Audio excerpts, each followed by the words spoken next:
ನಮಸ್ತೆ ಕರ್ನಾಟಕ 1 ಟಿವಿಗೆ ಸ್ವಾಗತ. ಏಕದಳ ಧಾನ್ಯಗಳಲ್ಲಿ ಜಾಗತಿಕವಾಗಿ ಪ್ರಮುಖವಾದ ಬೆಳೆ ಎಂದ್ರೆ ಅದು ಭತ್ತ.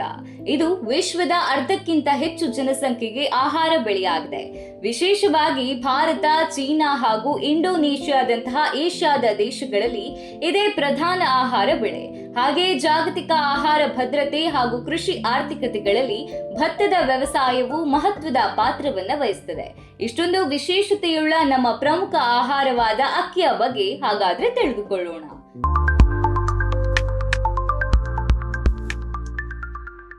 ಭಾರತದಲ್ಲಿ ಭತ್ತ ಮುಖ್ಯ ಬೆಳೆಯಾಗಿದ್ರೂ ಹವಾಮಾನ, ಮಣ್ಣು, ಭೌಗೋಳಿಕ ಹಿನ್ನೆಲೆ ಮೊದಲಾದವುಗಳ ಆಧಾರದ ಮೇಲೆ ದೇಶದ ಕೆಲವು ರಾಜ್ಯಗಳಲ್ಲಿ ಇದನ್ನ ಕಾಣಬಹುದು.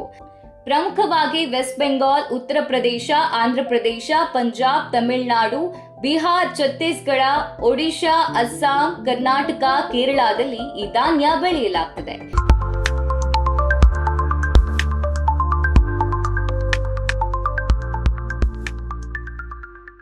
ಭತ್ತವನ್ನ ಬೆಳೆಯುವುದರಲ್ಲೂ ಹಲವಾರು ವಿಧಗಳನ್ನ ನಾವು ಕಾಣಬಹುದು.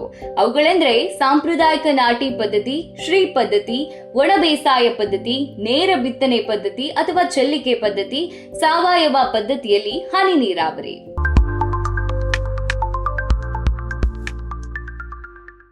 ಬೇಸಾಯದ ಮೊದಲನೇ ವಿಧಾನ ಸಾಂಪ್ರದಾಯಿಕ ನಾಟಿ ಪದ್ಧತಿ. ಇಲ್ಲಿ 25 ದಿನಗಳ ಸಸಿಗಳನ್ನ ತಂದು ಗದ್ದೆಗೆ ನಾಟಿ ಮಾಡ್ತಾರೆ. ನಂತರ ಅದಕ್ಕೆ ನೀರನ್ನ ಉಣಿಸಲಾಗ್ತದೆ. ಈ ರೀತಿಯಾಗಿ ನೀರು ನಿಲ್ಲಿಸುವುದರಿಂದ ಮಣ್ಣಿನಲ್ಲಿರುವಂತಹ ಸೂಕ್ಷ್ಮಾಣು ಜೀವಿಗಳು ಬೇರುಗಳಲ್ಲೇ ಸಾಯ್ತವೆ. ಇಲ್ಲಿ ಒಂದು ಗದ್ದೆಯಿಂದ ಬೇರೆ ಗದ್ದೆಗೆ ನೀರು ಹೋಗೋದ್ರಿಂದ ಮಣ್ಣು ಕೂಡ ಕೊಚ್ಚಿ ಹೋಗುವ ಸಾಧ್ಯತೆ ಹೆಚ್ಚು. ಇದರಿಂದ ಹಾಕಿದಂತಹ ಗೊಬ್ಬರವೂ ಕೂಡ ಕೊಚ್ಚಿ ಹೋಗಬಹುದು. ಎರಡನೆಯದಾಗಿ ಶ್ರೀ ಪದ್ಧತಿ. ಇಲ್ಲಿ ಗದ್ದೆಯನ್ನ ತಯಾರು ಮಾಡಿಕೊಂಡು 12 ರಿಂದ 15 ದಿನದ ಗಿಡವನ್ನ ನಾಟಿ ಮಾಡ್ತಾರೆ. ವರ್ಮಿ ಕಾಂಪೋಸ್ಟ್ ಮಾಡಿ ಭತ್ತದ ಬೀಜವನ್ನ ಹಾಕಿ ಒಳ್ಳೆಯ ನರ್ಸರಿಯನ್ನ ಮಾಡ್ತಾರೆ. ನಂತರ ರೈಸ್ ಟ್ರಾನ್ಸ್ಪ್ಲಾಂಟರ್ ಮಿಷಿನ್ ಮೂಲಕ ನಾಟಿ ಮಾಡಲಾಗುತ್ತೆ. ಇಲ್ಲಿ ಒಂದೊಂದೇ ಗಿಡವನ್ನ ನೆಡಲಾಗುವುದು ಹಾಗೂ ಸರಿಯಾದ ಅಂತರವನ್ನ ಅದಕ್ಕೆ ನೀಡಲಾಗ್ತದೆ. ಇದರಿಂದ ಬೆಳೆಯೂ ಹೆಚ್ಚಾಗ್ತದೆ. ನೀರು ಕೂಡ ಕಡಿಮೆ ಇರುವುದರಿಂದ ಗೊಬ್ಬರಗಳು ಮತ್ತು ಸೂಕ್ಷ್ಮಾಣು ಜೀವಿಗಳು ಇಲ್ಲೇ ಉಳಿಯುತ್ತವೆ. ಹೀಗಾಗಿ ಗದ್ದೆಯು ಆರೋಗ್ಯಕರವಾಗಿರುತ್ತದೆ. ಮೂರನೆಯ ವಿಧಾನ ಒಣ ಬೇಸಾಯ ಪದ್ಧತಿ. ಇಲ್ಲಿ ಯಾವುದೇ ರೀತಿ ನೀರನ್ನ ನಿಲ್ಲಿಸದೆ ಇತರ ಎಲ್ಲಾ ಗಿಡಗಳನ್ನ ನೆಡುವಂತೆ ಭತ್ತದ ಗಿಡವನ್ನ ಕೂಡ ನೆಡಲಾಗುತ್ತೆ. ಹೀಗಾಗಿ ಇಲ್ಲಿ ಹೆಚ್ಚಿನ ನೀರು ಉಳಿತಾಯವಾಗುವುದನ್ನ ನಾವು ನೋಡಬಹುದಾಗಿದೆ. ಇನ್ನು ನೇರ ಬಿತ್ತನೆ ಪದ್ಧತಿ ಅಥವಾ ಚೆಲ್ಲಿಕೆ ಪದ್ಧತಿ. ಇಲ್ಲಿ ಆಳುಗಳ ಅವಶ್ಯಕತೆ ಇರುವುದಿಲ್ಲ. ಇದು ಸುಲಭದ ಕೆಲಸವಾಗಿದೆ. ಬೇರೆ ಭತ್ತದ ನಾಟಿ ಮಾಡುವಂತೆ ಗದ್ದೆಯನ್ನ ಸಜ್ಜುಗೊಳಿಸಿ 1 ದಿನ ನೀರಿನಲ್ಲಿ ನೆನೆಸಿ ಭತ್ತವನ್ನ ಇನ್ನೂ 1 ದಿನ ಮೊಳಕೆ ಕಟ್ಟಲಾಗ್ತದೆ. ನಂತರ ಅದನ್ನ ನೇರವಾಗಿ ಬಿತ್ತನೆಯನ್ನ ಮಾಡಲಾಗುತ್ತೆ. ಕೊನೆಯದಾಗಿ ಸಾವಯವ ಪದ್ಧತಿಯಲ್ಲಿ ಹನಿ ನೀರಾವರಿ. ಇಲ್ಲಿ 30 ರಿಂದ 30 ಸೆಂಟಿಮೀಟರ್ ದೂರದಲ್ಲಿ ಗಿಡವನ್ನ ನೆಡಲಾಗುತ್ತೆ.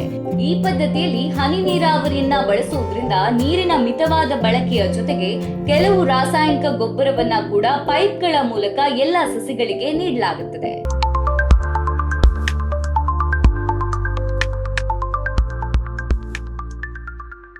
ಈಗ ಭತ್ತದ ಬೆಳೆಗಳನ್ನ ಬಾಧಿಸುವ ಕೆಲವು ಸಾಮಾನ್ಯ ರೋಗಗಳನ್ನ ಹಾಗೂ ಪರಿಹಾರವನ್ನ ನೋಡೋಣ ಬನ್ನಿ.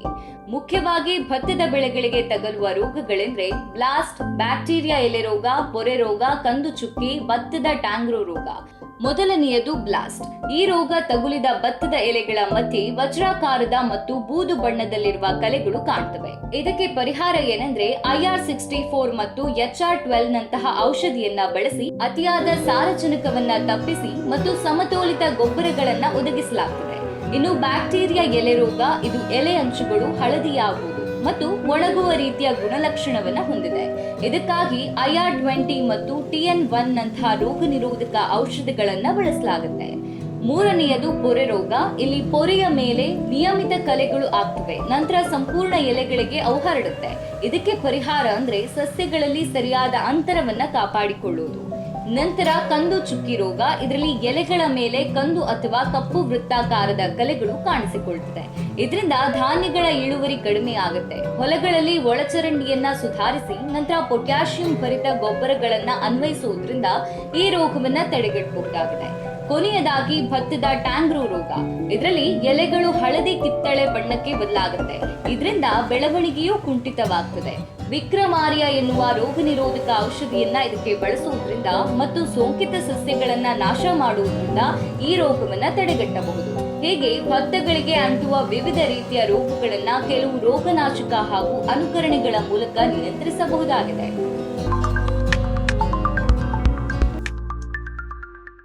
ಇನ್ನು ಭತ್ತದಲ್ಲಿ ಹಲವಾರು ರೀತಿಯ ತಳಿಗಳನ್ನ ನೋಡಬಹುದು. ಧಾನ್ಯವು ಸಂಪೂರ್ಣವಾಗಿ ಬೆಳೆಯಲು ತೆಗೆದುಕೊಳ್ಳುವ ಕಾಲಾವಧಿಯ ಆಧಾರದ ಮೇಲೆ ಅವುಗಳನ್ನ ಪ್ರಮುಖವಾಗಿ ದೀರ್ಘಾವಧಿ, ಮಧ್ಯಮಾವಧಿ ಮತ್ತು ಅಲ್ಪಾವಧಿ ತಳಿಗಳಾಗಿ ಇಲ್ಲಿ ವಿಂಗಡಿಸಲಾಗುತ್ತದೆ. ದೀರ್ಘಾವಧಿ ತಳಿಯಲ್ಲಿ ಈ ತಳಿ 150 ದಿನಗಳ ಕಾಲ ಬೆಳೆಯುತ್ತದೆ ಹಾಗೂ ಇದನ್ನ ಜುಲೈನ ಮೊದಲ ವಾರದಲ್ಲಿ ಬಿತ್ತನೆ ಮಾಡಬೇಕಾಗುತ್ತೆ. ಅಲ್ಲದೆ ಜಯ, BBT 5204, BRO 2655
ಎಂಬ ಕಾಣಬಹುದಾಗಿದೆ.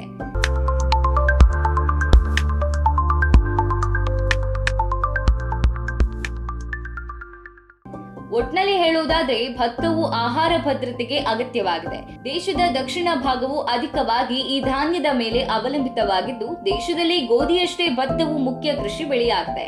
ಹೀಗಾಗಿ ರೈತರು ಪ್ರತಿ ಎಕರೆಗೆ ಹೆಚ್ಚಿನ ಉತ್ಪಾದಕತೆಯನ್ನ ಸಾಧಿಸಲು ಸರಿಯಾದ ತಳಿಯನ್ನ ಎಚ್ಚರಿಕೆಯಿಂದ ಆರಿಸಬೇಕು ಹಾಗೂ ನೀರು ಮತ್ತು ಪೋಷಕಾಂಶಗಳ ನಿರ್ವಹಣೆಯನ್ನ ಅಭ್ಯಾಸ ಮಾಡಬೇಕು. ಜೊತೆಗೆ ಸುಧಾರಿತ ಕೊಯ್ಲು ತಂತ್ರಗಳನ್ನ ಅಳವಡಿಸಿಕೊಳ್ಳುವುದು ಉತ್ತಮ ಎಂಬುದು ನಮ್ಮ ಸಣ್ಣ ಸಲಹೆಯಾಗಿದೆ. ಇದಾಗಿತ್ತು ಭತ್ತದ ಬೆಳೆಯ ಬಗೆಗಿನ ಒಂದು ಸಣ್ಣ ವರದಿ. ಮುಂದಿನ ಸಂಚಿಕೆಯಲ್ಲಿ ಮತ್ತಷ್ಟು ವಿಷಯಗಳೊಂದಿಗೆ ನಿಮ್ಮ ಮುಂದೆ ಬರ್ತೇವೆ. ಇದು 1 ಪಾಯಿಂಟ್ ಟಿವಿ.